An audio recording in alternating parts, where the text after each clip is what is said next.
Depuis 1924, ces deux hommes sont au centre du plus grand mystère que le monde de l'alpinisme a connu. Le 8 juin 1924, ils ont tenté l'ascension finale de l'Everest par la face nord en utilisant des bouteilles d'oxygène. Leur compagnon de cordée, Noel Odell, qui est resté plus bas, les aurait aperçus à 12h50, approchant de ce qu'il croit être le second Resso, à environ 8600 mètres d'altitude. Il dit les avoir vus grimper avec détermination, avant que des nuages ne les cachent à jamais. C'est la dernière fois que les deux hommes seront vus vivants. On ne saura jamais s'ils ont atteint le sommet du toit du monde. Voici l'histoire tragique de deux hommes qui n'ont jamais été oubliés et qui demeurent célèbres, George Mallory et Andrew Irvine.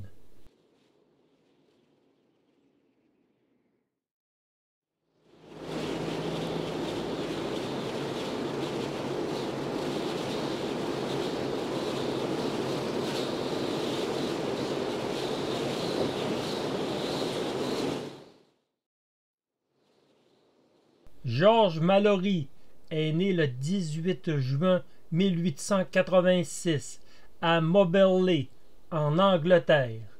Il est issu d'une famille de la bonne société britannique.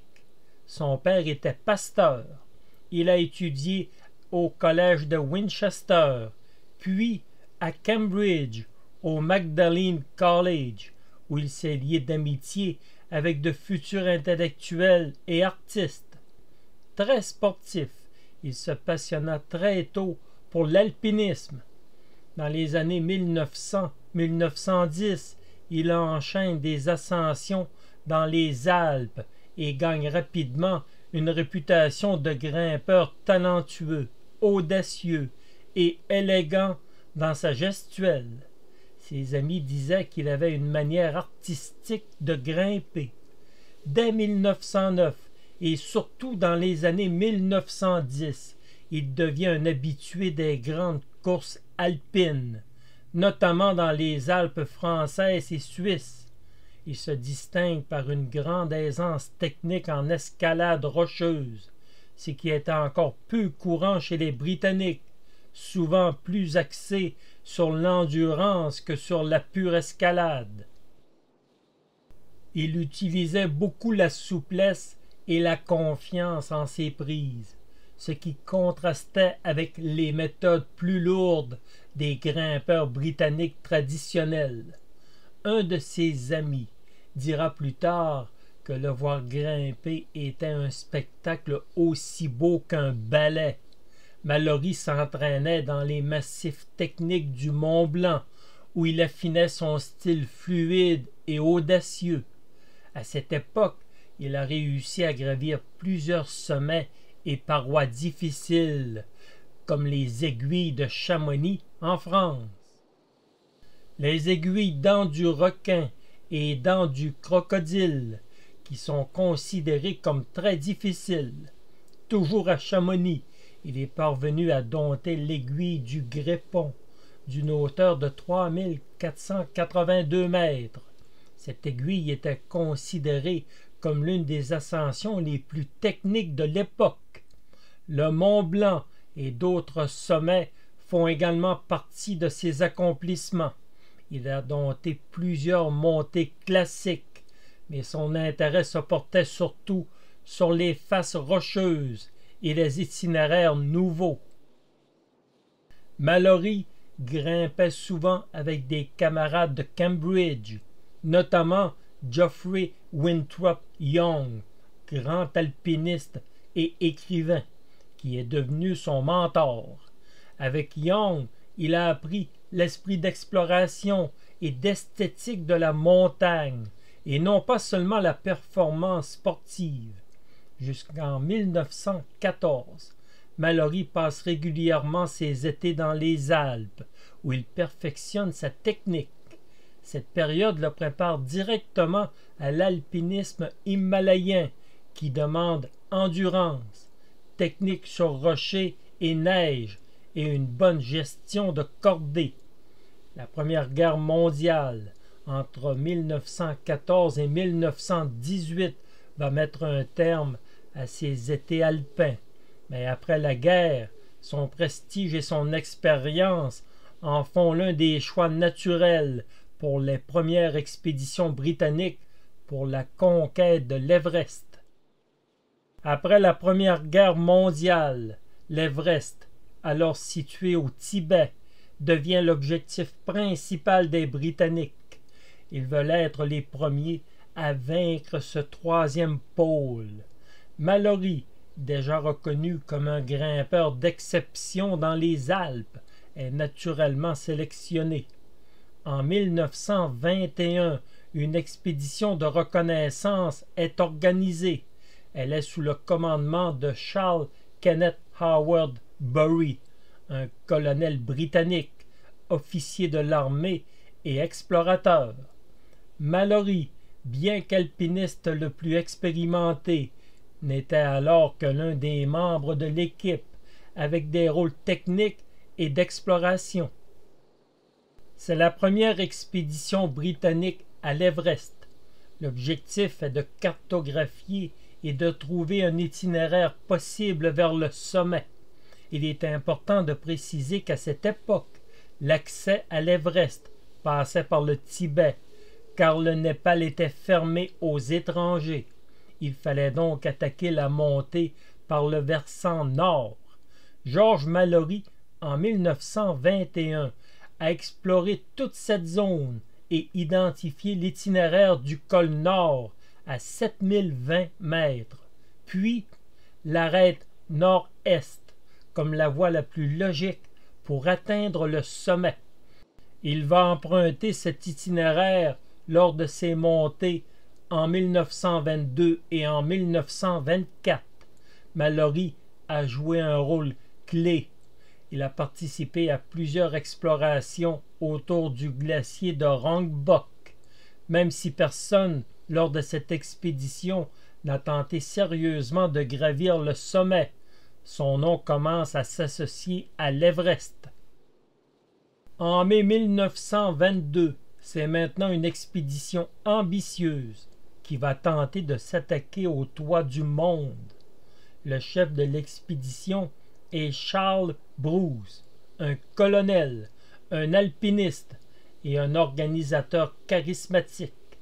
Les grimpeurs principaux sont George Mallory, Edward Norton, Howard Somervell, George Finch, Geoffrey Bruce et des dizaines de porteurs tibétains et Sherpas. Pour la première fois, les Britanniques emportent des appareils respiratoires à oxygène qui sont encore rudimentaires. L'objectif est de tenter le sommet par le versant nord, via le col nord et l'arête nord-est, l'itinéraire reconnu par Mallory en 1921. Le 20 mai 1922, c'est une première tentative de George Finch et de Geoffrey Bruce. George Mallory reste en retrait pour soutenir l'organisation. Finch est un excellent technicien. Il croit fermement à l'usage de l'oxygène. Il monte rapidement, atteignant environ 8320 mètres, ce qui devient un record absolu à l'époque. Mais ils doivent rebrousser chemin à cause du froid extrême et du manque de temps. C'est la première fois que des hommes dépassent 8000 mètres. C'est une étape capitale dans l'histoire de l'alpinisme. Le 23 mai, c'est au tour de George Mallory, Edward Norton et Howard Somervell d'affronter l'Everest. Les trois hommes grimpent sans bouteille d'oxygène, car Mallory n'y croit pas encore. Il progresse lentement, mais sûrement. ils atteignent l'impressionnante altitude de 8225 mètres, ce qui devient un nouveau record pour une ascension sans oxygène. Mais la fatigue et l'altitude extrême les obligent à renoncer. Malgré ce nouvel échec, Mallory prouve qu'on peut aller très haut sans oxygène, mais pas encore jusqu'au sommet. Le 7 juin 1922, c'est une troisième tentative qui va se solder par un nouvel échec et un drame. George Mallory décide de retenter le sommet avec un nouveau groupe de porteurs. Il mène une cordée d'environ 17 hommes, y compris porteurs tibétains. Mais les conditions météo sont mauvaises et instables. À 8000 mètres, une énorme avalanche se déclenche. Mallory et les grimpeurs européens vont survivre, mais 7 porteurs tibétains sont tués. C'est le premier accident mortel majeur de l'Everest. Mallory est bouleversé, hanté pour la responsabilité d'avoir poussé trop loin ses hommes. Les résultats de cette expédition sont partagés. Des records d'altitude, avec ou sans oxygène, ont été établis. Il semble maintenant acquis que l'oxygène est nécessaire pour atteindre le sommet. Mais cette mission est aussi un échec symbolique, marqué par la tragédie de l'avalanche. Cette expédition rend par contre Mallory encore plus célèbre en Angleterre, mais elle lui laisse une culpabilité immense pour la mort des porteurs. Elle prépare le terrain pour son retour en 1924.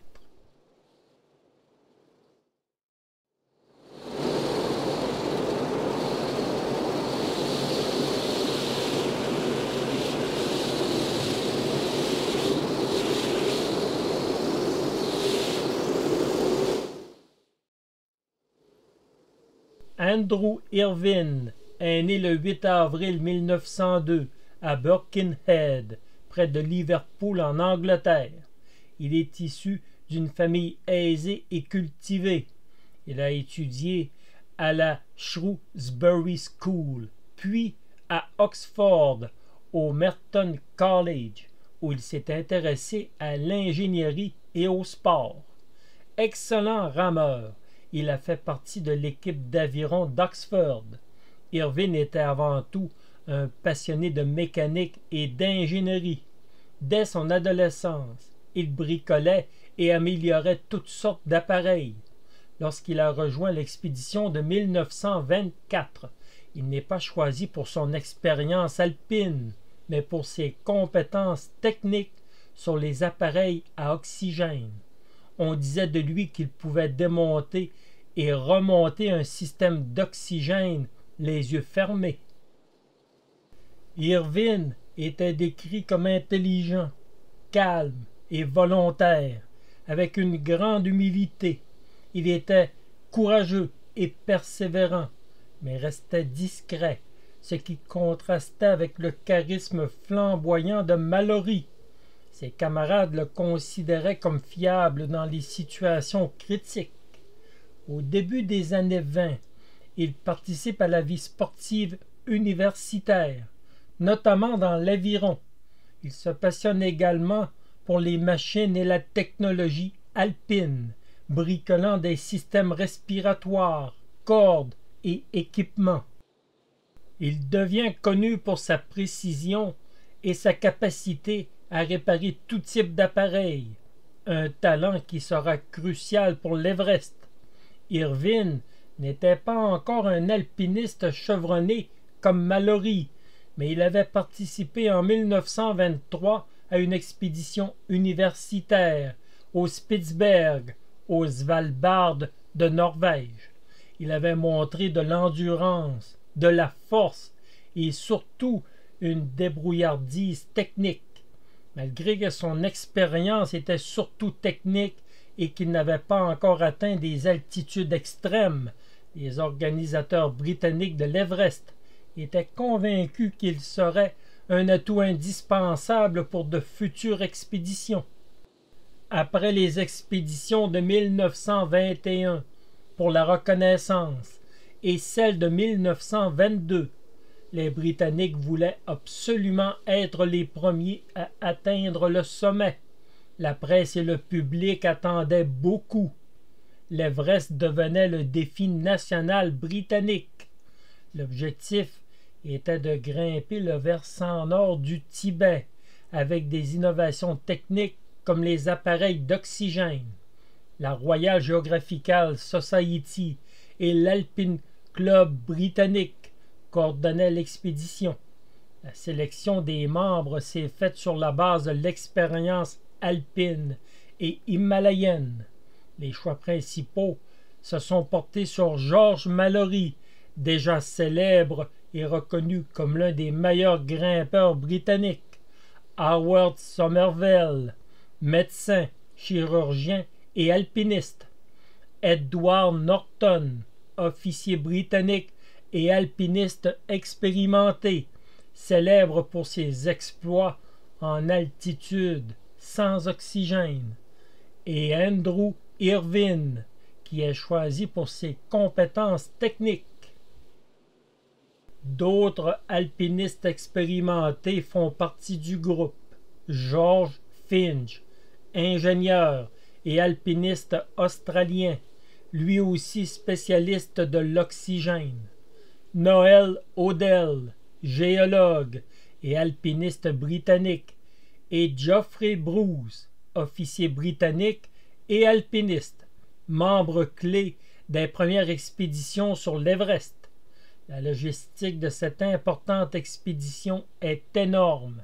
Des centaines de porteurs tibétains, de l'équipement pour plusieurs semaines et l'installation de camps avancés jusqu'au col Nord. Le chef officiel de l'expédition est le lieutenant-colonel Edward Norton, mais en pratique, Norton se contente de coordonner la stratégie et la sécurité générale. George Mallory est le leader technique sur le terrain. C'est lui qui prend les décisions en cordée et montre la voie sur les passages difficiles. Une centaine de porteurs pour transporter les équipements, installer les camps et fixer les cordes. L'expédition débute avec une marche à partir du Tibet, en passant par le glacier Rongbuk, par le col et l'arête nord. Plusieurs camps avancés sont établis pour l'acclimatation progressive. La planification est minutieuse. Les tentatives pour le sommet seront tentées en fonction de la météo.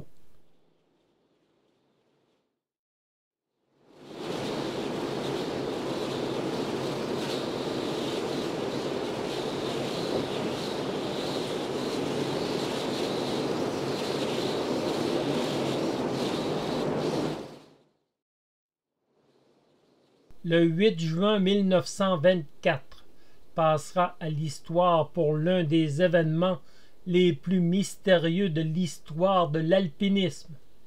George Mallory et Andrew Irvine vont tenter d'atteindre le sommet de l'Everest, une altitude de 8848 mètres.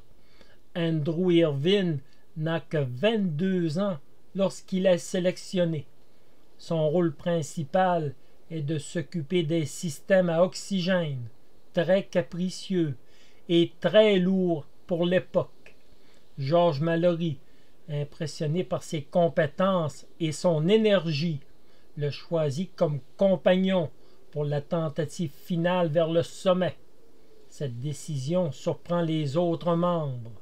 Mallory laisse de côté des grimpeurs plus expérimentés comme Noel Odell ou Edward Norton pour s'entourer du jeune Irvine.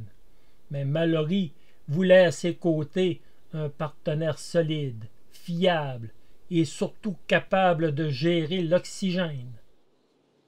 Les deux hommes sont partis très tôt le matin depuis le camp numéro 6, situé à environ 8168 mètres d'altitude, sur le versant nord de l'Everest.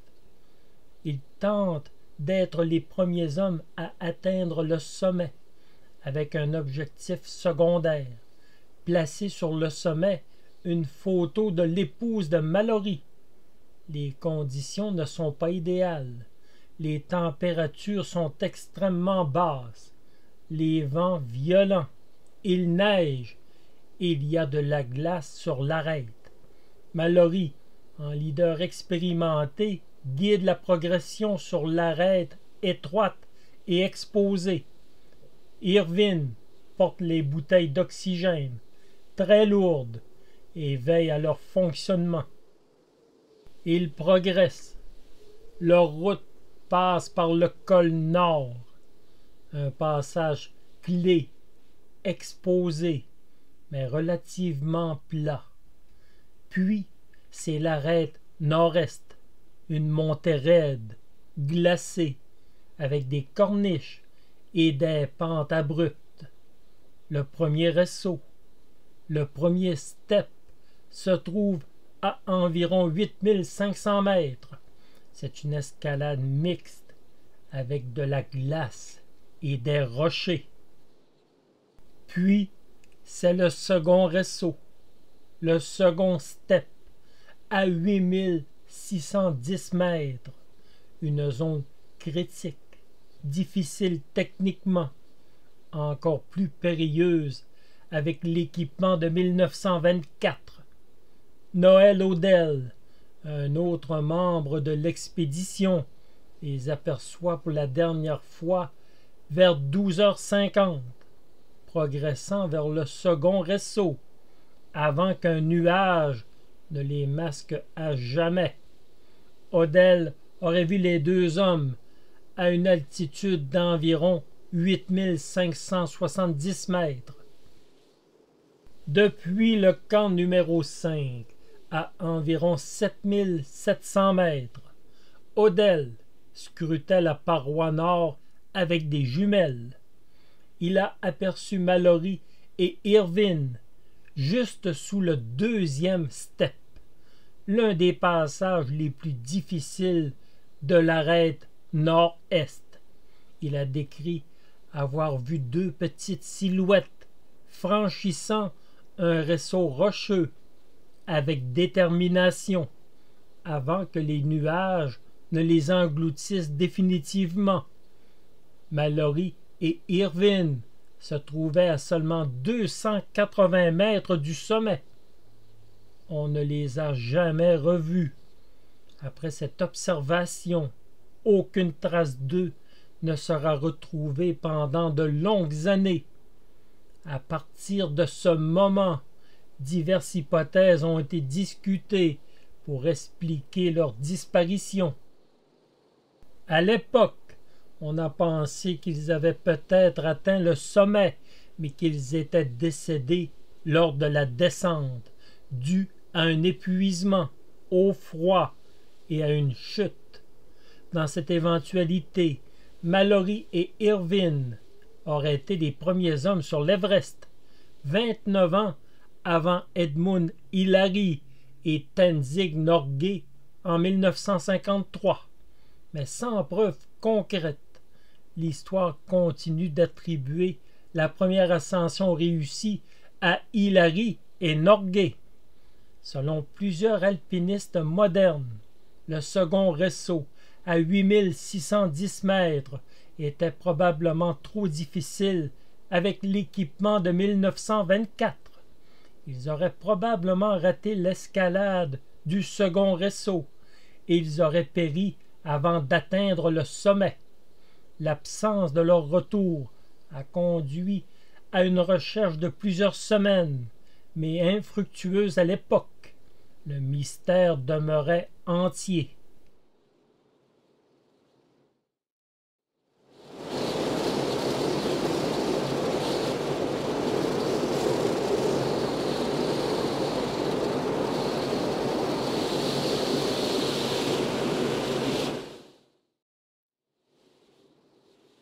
Depuis 1924, il y a eu de très nombreuses tentatives pour retrouver Mallory et Irvine. car leur disparition demeurait l'un des plus grands mystères de l'alpinisme. Malgré une expédition de recherche officielle en 1924, la barrière des 8000 mètres a rendu l'approche impossible. La montagne restait un terrain inexploré et extrêmement hostile. Durant les années 30, plusieurs expéditions britanniques sont retournées sur le versant nord de l'Everest. Des rumeurs ont circulé que l'on avait retrouvé un piolet ou des morceaux d'équipement, mais rien de concret n'est trouvé.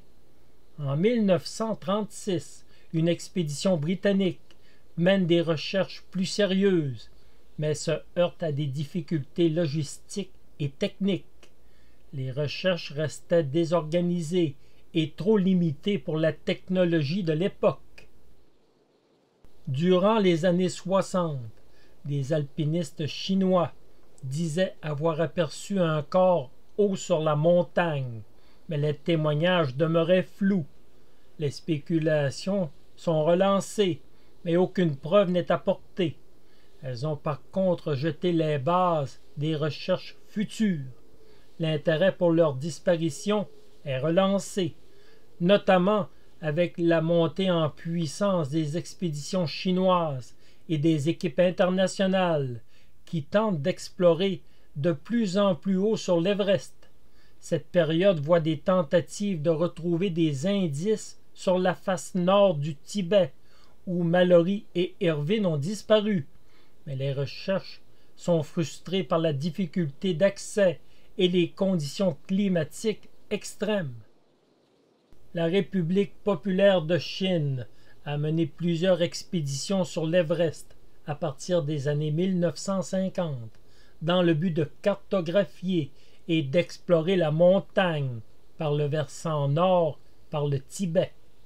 Lors de leur expédition de 1960, certains membres de l'expédition ont affirmé avoir vu un corps ou des restes humains au-dessus de 8000 mètres, dans la zone du deuxième steppe, l'endroit où Noël Odell les a vus pour la dernière fois. Il y a eu des rapports contradictoires, certains alpinistes chinois parlant d'un corps étrange, mais aucun témoignage précis ou documenté n'a permis d'identifier formellement le corps. Les chercheurs chinois ont réaffirmé avoir observé des traces de leur ascension et des objets qui pouvaient être ceux des alpinistes disparus, mais tout cela est resté sans preuve solide. Après les affirmations chinoises, les Britanniques n'ont pas cessé de s'intéresser à la disparition de Mallory et Irvine. John Hunt, le leader de l'expédition britannique qui a mené Hillary et Tenzing au sommet en 1953, a organisé en 1966 une nouvelle expédition pour tenter de résoudre le mystère. Des recherches ont été effectuées sur la face nord de l'Everest, près de la zone où ils avaient disparu. Cependant, cette expédition se termine sans résultat concret.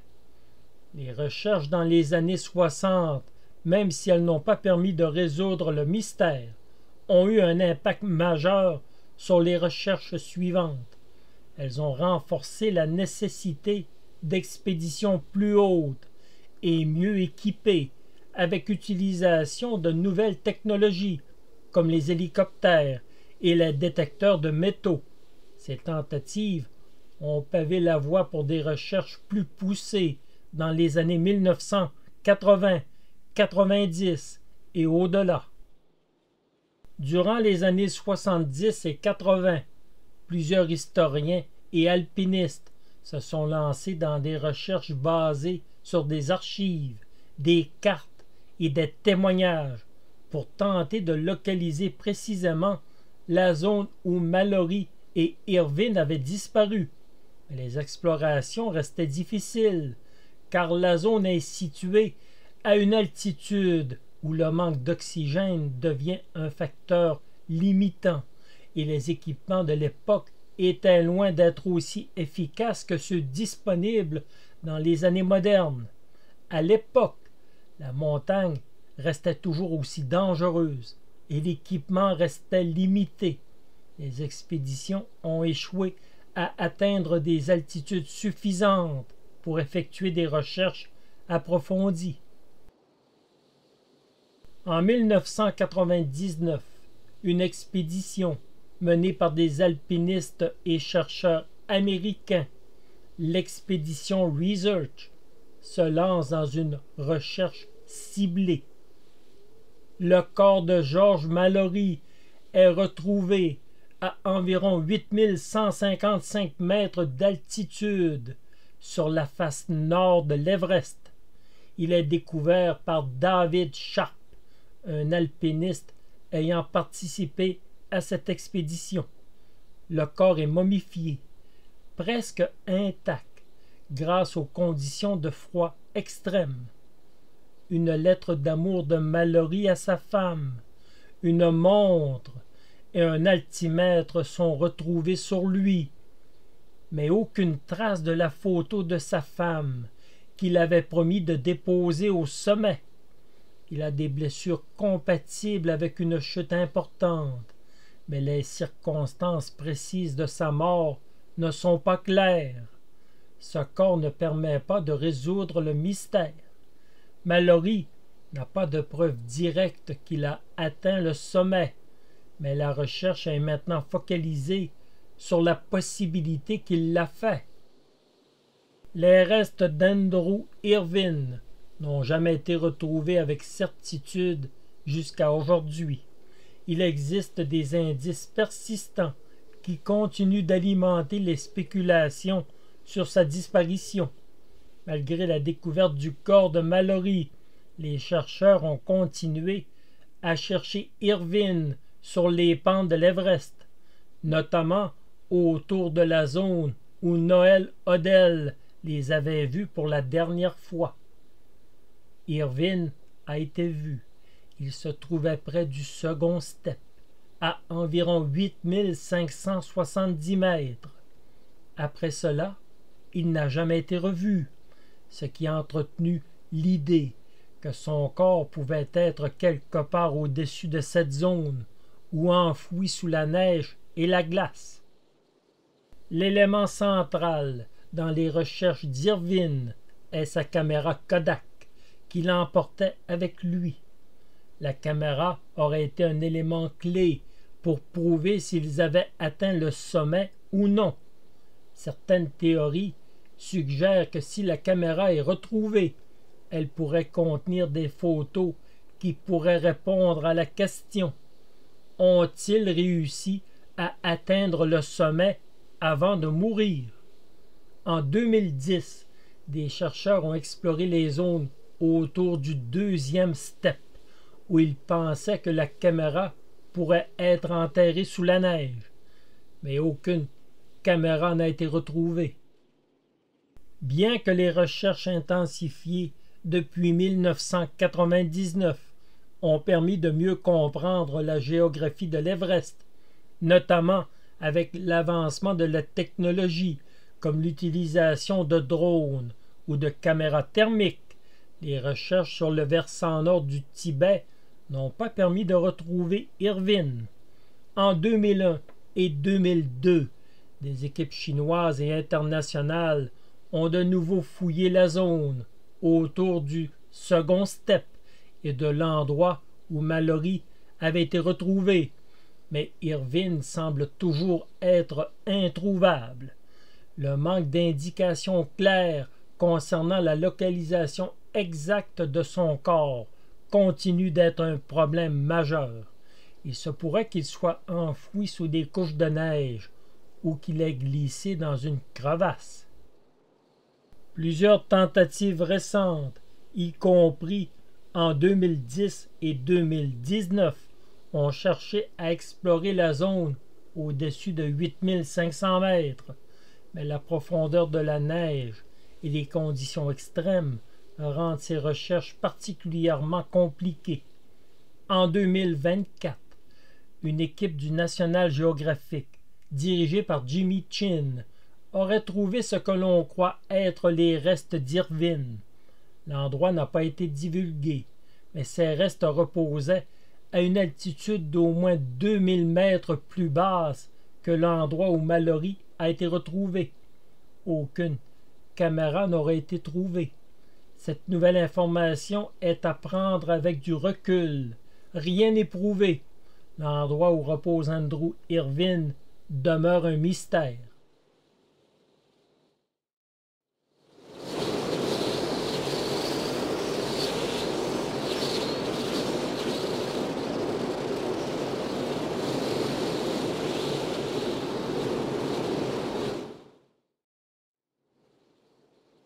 Les recherches pour retrouver Mallory et Irvine sur l'Everest sont motivées par plusieurs raisons qui mêlent la curiosité humaine, la science et l'histoire de l'alpinisme. L'un des principaux moteurs de recherche est la question fondamentale. Ont-ils atteint le sommet de l'Everest avant de mourir? Si Mallory et Irvine ont atteint le sommet en 1924, cela signifierait qu'ils étaient les premiers à y parvenir, bien avant Hillary et Norgay en 1953. Cette découverte remettrait en question l'histoire officielle de la conquête de l'Everest. Le mystère de Mallory et Irvine a captivé l'imagination de nombreux alpinistes, historiens et amateurs, car il touche à la volonté humaine de repousser les limites, même face à une montagne aussi redoutable. L'un des aspects les plus intrigants de cette histoire est la caméra Kodak qu'Irvine portait et qui pourrait contenir des photos prises lors de l'ascension, qui auraient pu révéler la vérité sur leur parcours. Si cette caméra est retrouvée et que des photos du sommet sont découvertes, cela prouverait sans équivoque qu'ils ont réussi à atteindre le sommet avant de mourir. Cela expliquerait pourquoi les recherches se poursuivent dans l'espoir de retrouver cette caméra ou des objets personnels qui confirmeraient leur réussite. Les recherches ne sont pas seulement une quête pour comprendre l'histoire de l'ascension, mais aussi un hommage à Mallory et Irvine. Ces deux alpinistes ont affronté des dangers inimaginables dans une quête humaine pour franchir la limite de ce qui semblait possible à l'époque. En retrouvant leurs restes ou en mettant au jour des indices sur leur ascension, on leur rend hommage et on leur accorde une place dans l'histoire. Cela donne également une dimension émotionnelle aux recherches, car leurs familles, les alpinistes et le grand public cherchent à donner un sens à leur sacrifice. Plusieurs éléments observés sur le corps de Mallory et dans le récit historique suscitent des spéculations quant à la possibilité qu'il ait réussi à atteindre le sommet. Lors de la découverte du corps en 1999, plusieurs indices ont été retrouvés qui laissent entendre qu'il aurait peut-être atteint le sommet. Selon la fille de Mallory, son père portait sur lui une photo de son épouse et avait promis de la déposer au sommet de l'Everest. Cette photo n'a pas été retrouvée sur son corps. On peut ainsi émettre l'hypothèse qu'il a atteint le sommet. Mallory portait un altimètre, un instrument de mesure de l'altitude.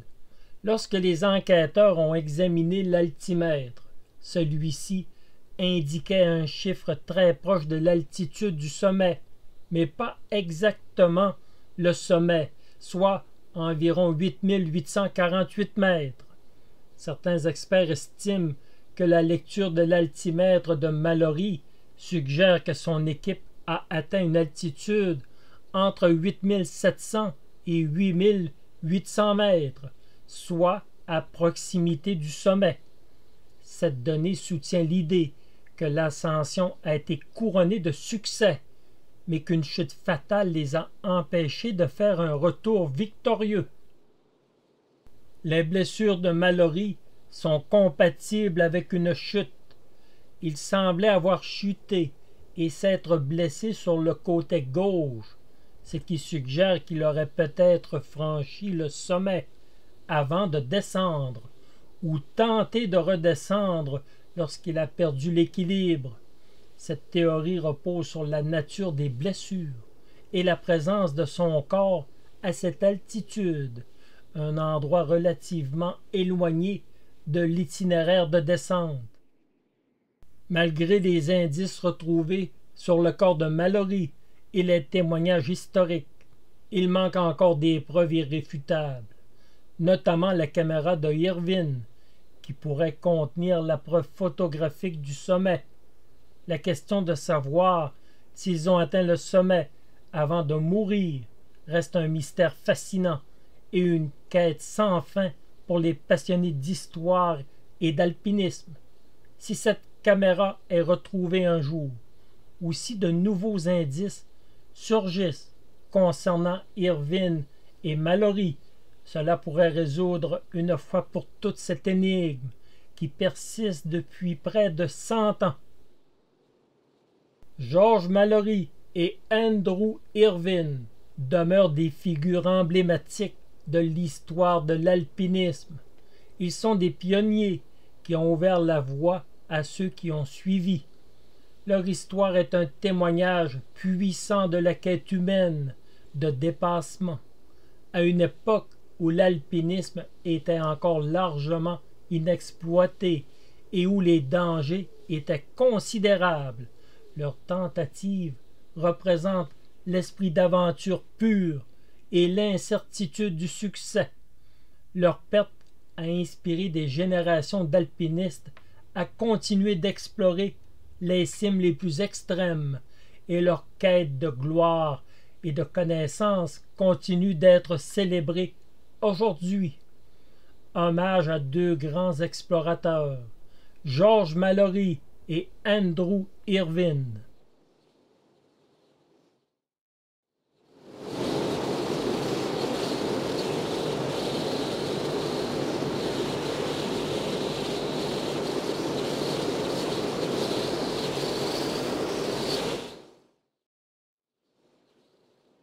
Depuis l'ascension réussie de l'Everest par Edmund Hillary et Tenzing Norgay, plus de 10 000 personnes ont réussi à atteindre le sommet.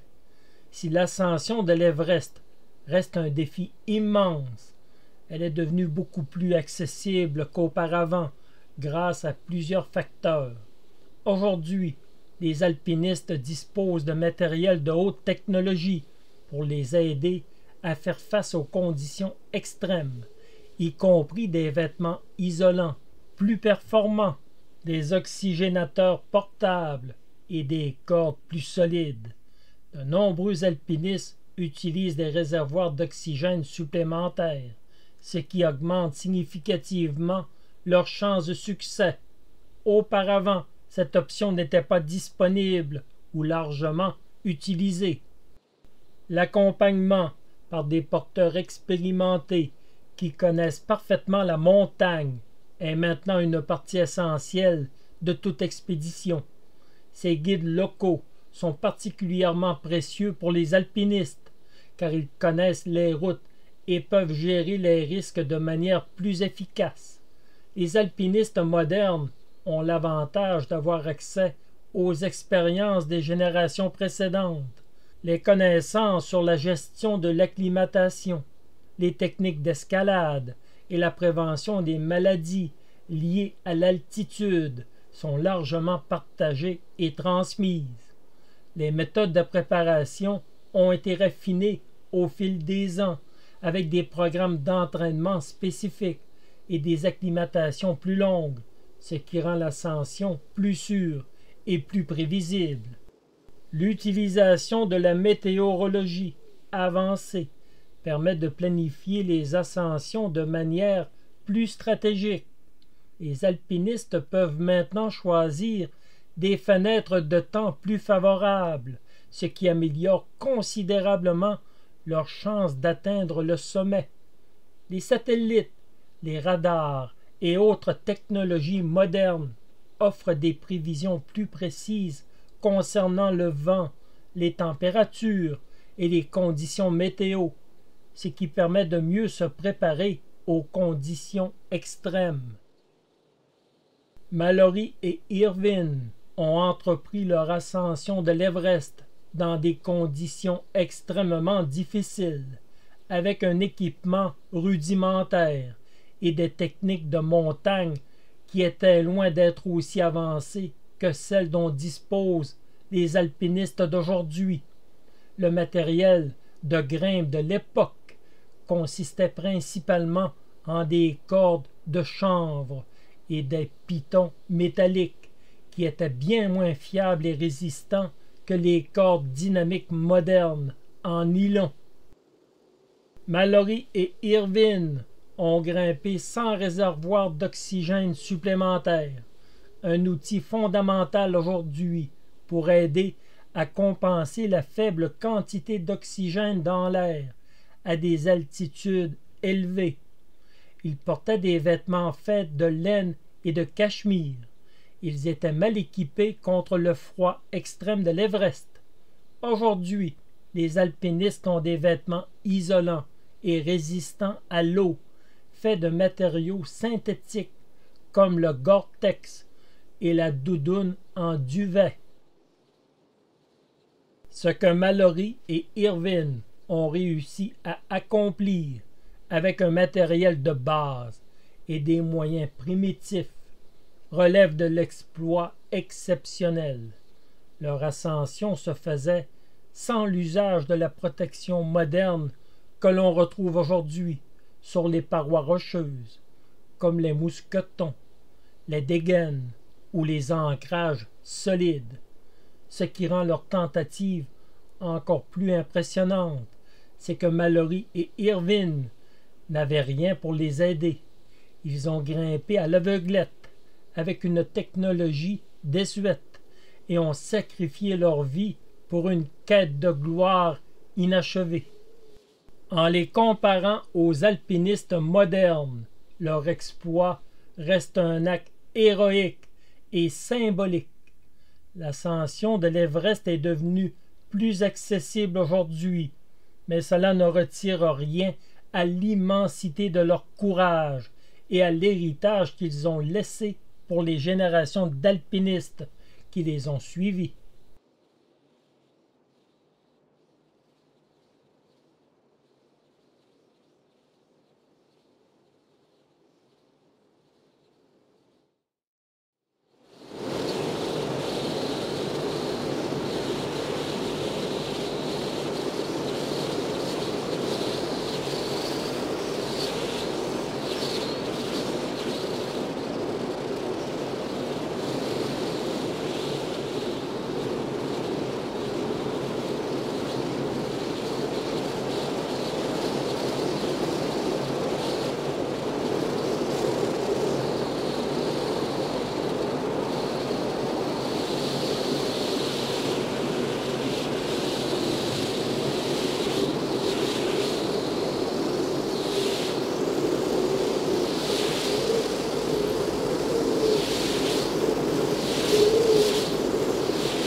back uphill, and eventually I saw a blue and yellow object fluttering in the wind. I didn't know what that was, so I saw that, and I go, I'm going to go and go look at this thing. So I was looking up at this yellow thing, and I looked over to my right, and all of a sudden I saw a patch of white that wasn't rock, and it wasn't snow. And all of a sudden, I'm going to go look over here. And as I started traversing closer to this, I saw what appeared to be the lower part of a leg, and it was a heel. And I ascertained it was an old body, hobnail boots, natural fiber clothing. It had all worn away, and it was his bare upper back was there, his torso was exposed to the elements. So I called over the radio, and my first radio transmission was, last time I tried a boulder problem, in hobnail boots I fell off. I heard out of my radio, which was in my down suit, I just heard hobnail boot. Quickly unzipped it and said, "What?" I could see Conrad waving like this down on this black bench. Jake started moving down, and I didn't know if the other people had picked up that transmission because we had to keep our radios inside the down suits so they'd stay warm and they'd work. So my next transmission was, let's everyone get together down here for Snickers and tea. The radio calls started coming in about hobnail boots and Snickers and tea, and you know, with all the effort to pick up the radio, I just was gonna blow it off until Tap came across and said, "Andy Politz, I need to talk to you on the radio," something very blunt like that. We had decided that once we made any contact, as quickly as possible go into radio silence because of the security of the radio calls. And we knew other expeditions were listening, and we knew that everybody in Nepal could hear us. Once you find this man on the mountain, well, then you should be able to very easily go through everything he has, right? And that wasn't the case. I mean, should we be doing this? You know, I mean, this is a man we respect. This is a dead man. I kept telling myself and then telling the others, well, no, here we are disturbing him now. Let's see if we can make this productive. Let's see if we can tell his story, which I think would have been important to him, and let's see if we can do it once and not have to do it again.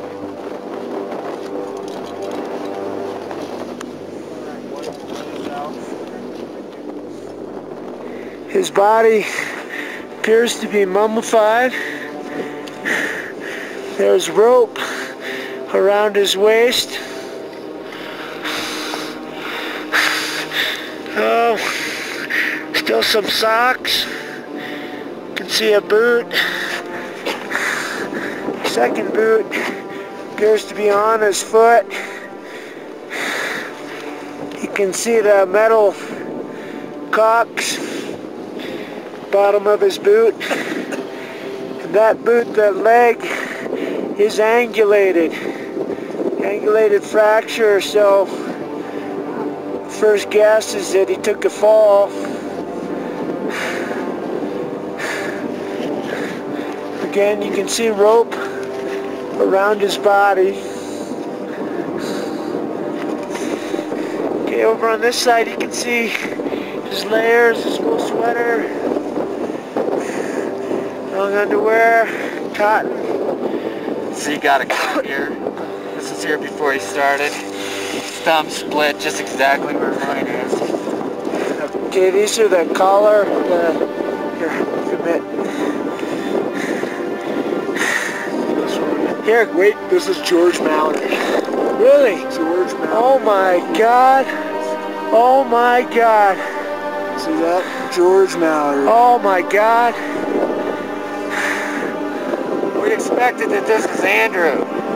Following that story below the ice axe, the Andrew Irving's ice axe. However, we just found a shirt with a George Mallory tag on it. And I'll tell you, it blows you away. Now that doesn't mean this is George. Maybe Andrew's borrowing one of his shirts. Still, it does. It places it in the right period. And it's the real thing here. Well, blew me away.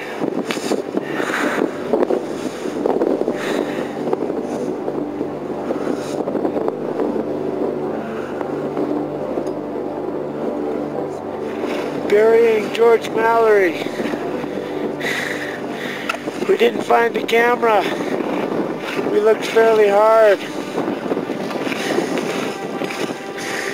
All due respect is shown by us having had to disturb the body of George Mallory. I'd like to say Psalm 103. The Lord is full of compassion and mercy, slow to anger, and of great goodness. As a father is tender towards his children, so is the Lord tender to those with fear, for he knows of what we are made. He remembers. This guy was a really talented climber. It took a great degree of skill and confidence to go with that limited amount of gear to that distance.